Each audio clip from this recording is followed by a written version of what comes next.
Right then, welcome to the second of my videos. The main purpose of this video is again to provide a argument against the prevailing narrative that you see often in the WoW community. So this video is very much in defense of Azerite armor. I know that's not something that most people would expect to hear, but I want to actually lay out my thoughts as to why it doesn't deserve the bad reputation that it has obtained. Now, for the purposes of this video and comparison to Legion, I am going to be choosing to compare Battle for Azeroth as it stands today in 8.1 against Legion in patch 7.1.5 because I believe these two are very comparable. Legion 715 was released 5 months after the initial release of the expansion on the 10th of January 2017. It was at the start of the second raiding tier, Nighthold. And BFA 8.1, again 5 months after release, start of the second raid tier, 11th of January 2019. So 2 years and 1 day apart. So these two patches are very comparable. They come at exactly the same point in the cycle. The reason I'm choosing this is it eliminates later additions such as the extended artifact tier slots that were added later for Tomb of Sargeras, and it eliminates the Netherlight Crucible, which is very much at the end of the tier. So it's a valid comparison at an equivalent point. So the main perspective that I want to take in this comparison is the choices that players have in how they gear their character, how they're able to customize their character, how they're able to alter the flow of gameplay but using the gear available at this point. So if we look at what was available to you in Legion at 715, you had 2 legendaries that you could possibly have. Now, obtaining these legendaries was very randomness. It's very random. You could brute force to a certain extent. I know towards the end of the expansion they were giving them away like candy, but we're not talking about the end of the expansion. They were very spec specific with a few exceptions. A lot of them became mandatory for the ability to play your class correctly. There was a lot of drama and dissatisfaction at the time by people not having the good fortune to get the legendary that they wanted or needed to maximize their class abilities, leading to a great disparity in people's ability to perform in raids. I remember having a large argument with somebody in a bar one night during BlizzCon. How he was almost in tears that he was unable to raid effectively with his guild and was being benched because he didn't have the right legendaries to compete with his fellow guildmates. And yeah, I could certainly feel for him. The legendary system, it had a lot of critics at the time. Some of the legendaries were absolutely broken in their abilities. They changed the whole gameplay of some classes. Some of them could be incredibly powerful, but having a mandatory but random drop caused a lot of dissatisfaction at the time. And the reason I'm pointing this out is so we don't look back on Legion with too thickly rose-coloured glasses. So the 2 legendaries were one aspect of altering your gameplay, that the player had choice in what they did. The next one was the tier set bonuses. Now I'm including this because there was player choice. You could choose not to use them, or you could even choose to use a lower tier set of armor pieces to get a different set of bonuses, but you'd really be gimping yourself in terms of item level and your DPS output unless there was a really spectacular reason to use an old tier, or maybe even the combination of a two slot bonus from two different tiers. But again, you were limiting yourself in item level and therefore DPS output. So there was choice to some degree, but to a large extent they were mandatory for most people. And once they were equipped, again, there was no choice in the bonuses that it gave you. They were the ones that were defined for that tier, and that was it. You had to get on and use them, or choose not to use them entirely. Now, they were very powerful in most cases, which is a good thing. And it did bring good variety, that you would have these bonuses that would alter tier by tier and bring variety to gameplay as the expansion progressed. That overall I think is a good thing, but it did come with some major downsides. The primary one is the fact that you tied up at least 4 slots out of your available armor. And the number of times I got good items from raiding in every tier during Legion, and I would have to basically get rid of them, even though there'd be an individual upgrade, because I was, you were paranoid about breaking a tier bonus, breaking your set. So so often you get some kind of Warforged or Titanforged piece of armor that would be just absolutely godly, but you couldn't use it. If you did, you'd break the tier bonus, you'd lose your gameplay altering bonus, and you could, even though the individual item may have been a massive upgrade, the negative effect of losing that bonus could be catastrophic. So it really limited what you could do, and often the tier pieces themselves didn't have necessarily the best stats for your class, and often you were forced to equip suboptimal pieces of gear that, had they not been part of a set, you would never have equipped them. So yes, it gave customization, but at a cost. So those are the two biggest mechanics in Legion that gave customization of gameplay. I'm not talking about the talent system, because that really hasn't changed from Legion to BFA. So it's really kind of outside of the scope of this conversation. It's not gear related. There was really only one other source of customization in Legion 715, and that were the relic slots in the artifact weapon. Now these you did have a choice over. They gave very minor passive effects. They were not gameplay altering.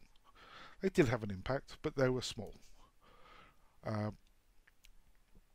Now the one thing, of course, that I'm missing out here was the artifact weapon itself. Now that is going to, most people would probably expect me to talk about that at length, as it was the core mechanic of Legion. But I don't consider it to be, because there was no choice in that artifact weapon. Sure, you could choose which order you progressed through the various trees of that weapon, but before long you'd fill it up completely. I mean, the AP grind was not very pronounced, even a reasonable level of activity, and anybody who is a serious raider should be pretty active, and you would fill it up before long anyway. But the main issue with the artifact weapon is it was the same for everybody.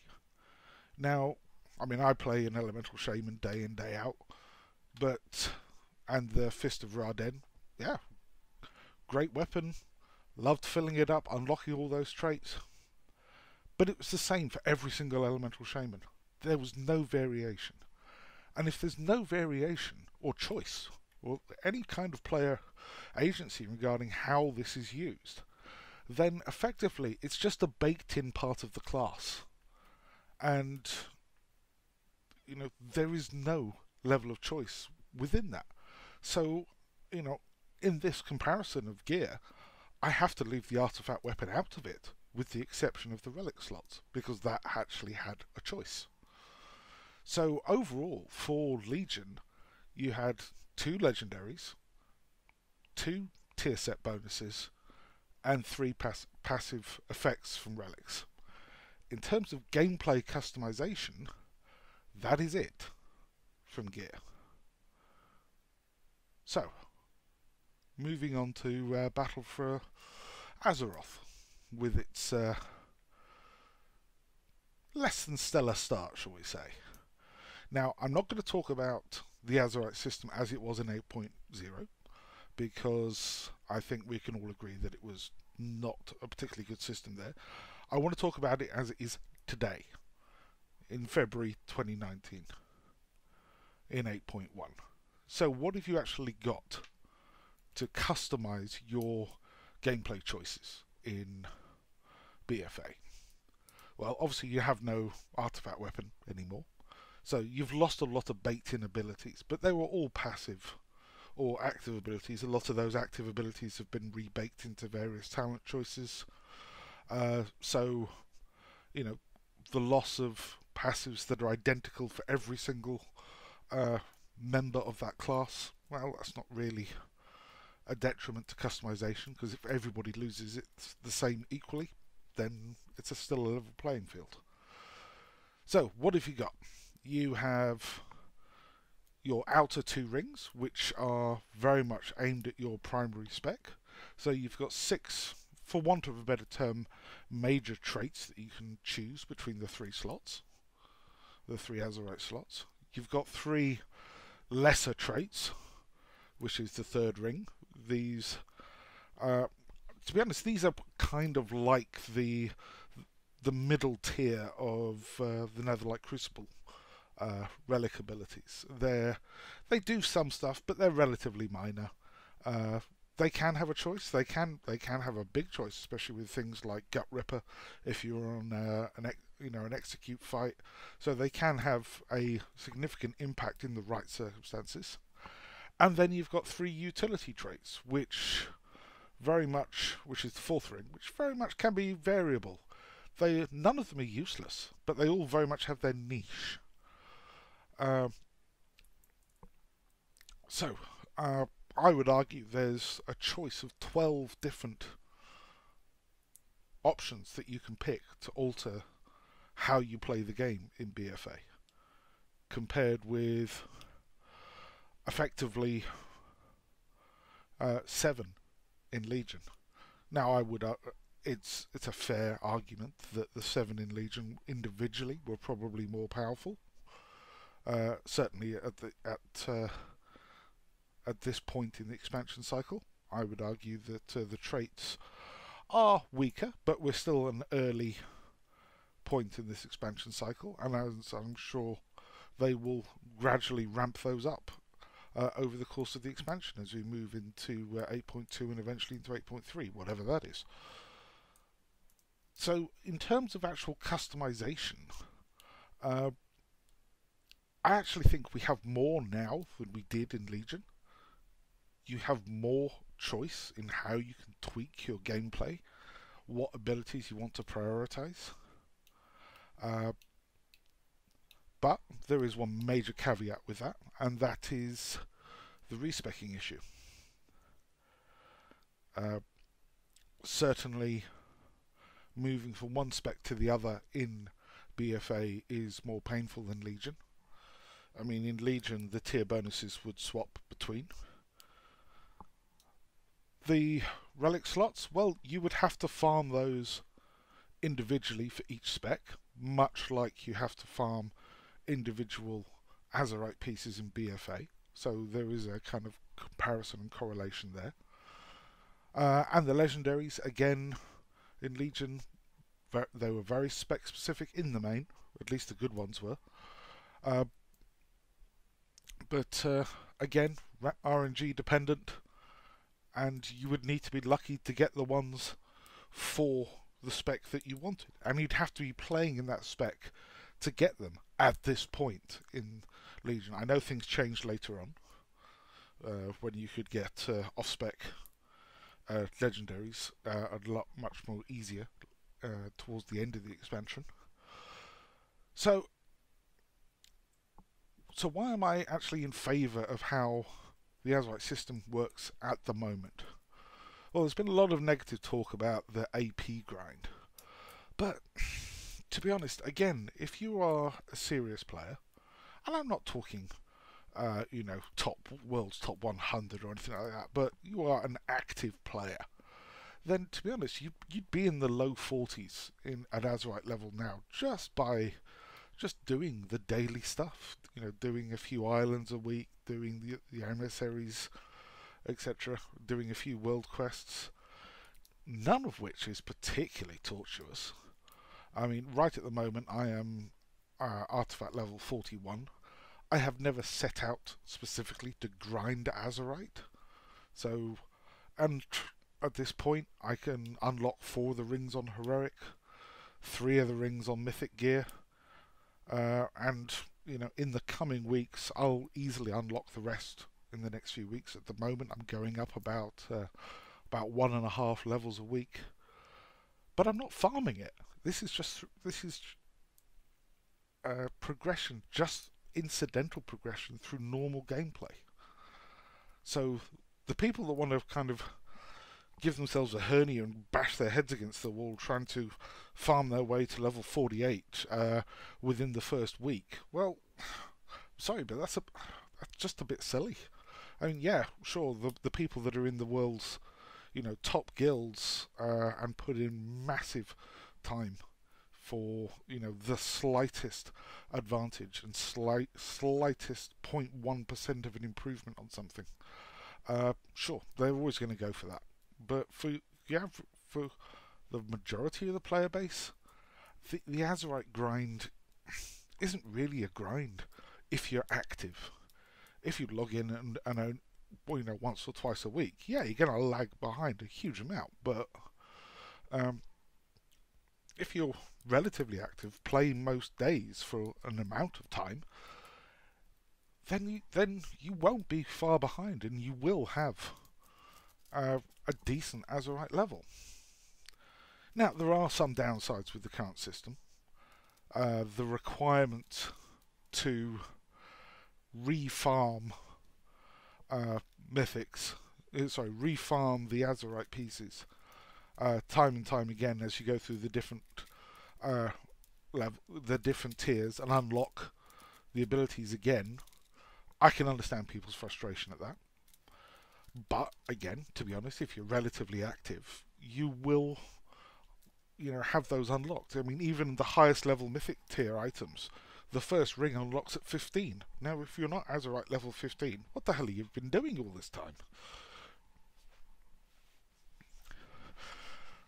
And, having to refarm an item at a higher item level from a different difficulty tier of a raid instance, how is that different from having to refarm the tier pieces from previous expansions at the higher difficulty level? I don't really see a massive difference between them. Okay, you might lose access to, a minor or utility trait for a week or so, but you'll get it back pretty quickly. And I don't really see it as being that onerous. Yes, the respecking costs between, if you want to change your if you want to rechange your Azerite traits on a regular basis, either because you're swapping specs or you want to do a different build, I can see that as a downside, and I will fully admit that is something that can be improved. That can be a very expensive limitation. But the availability of high-end Azerite gear, especially since they've added the Azerite vendor, is so ubiquitous. I mean, just doing a Mythic 10 each week and just basic active play with emissaries, invasions, and the amount of Azerite gear you obtain and scrap or disenchant, you can be buying 415 Mythic quality Azerite gear, probably one piece every 2 weeks. So you're going to get quite a few. Now, again, if you're reasonably active, you'll end up with quite a library of pieces to service your off-specs, single target or versus AoE builds, etc. It's not too bad. I mean, yeah, it'll take a few weeks, but yeah, certainly you're not going to get everything week one. And I appreciate that a lot of the complaints are coming from people who play at a kind of world, top 100 level that want everything week one. Now the rest of us,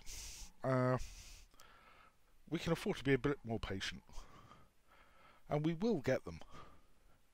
Certainly a lot more reliably than waiting for legendary gear that may or may not drop at some point, at any point in up to a year of gameplay, that you're waiting for some random event to give you the piece that you need to actually be competitive. So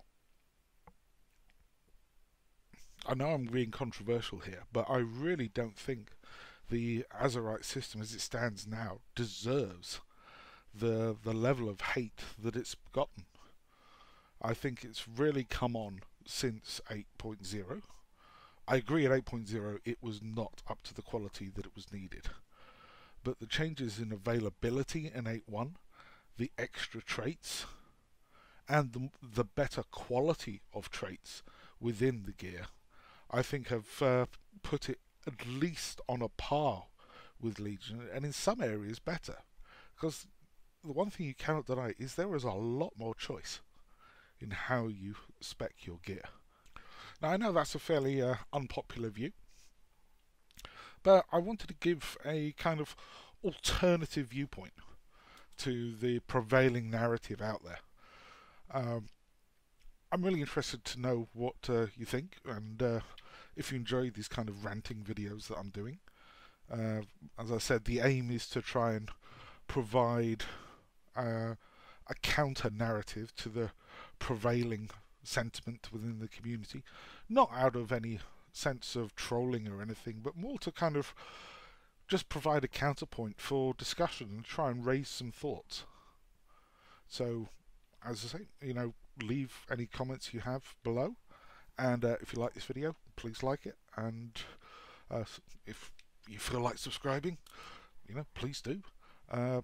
The only thing I would ask is if you dislike this video, dislike it for the video itself.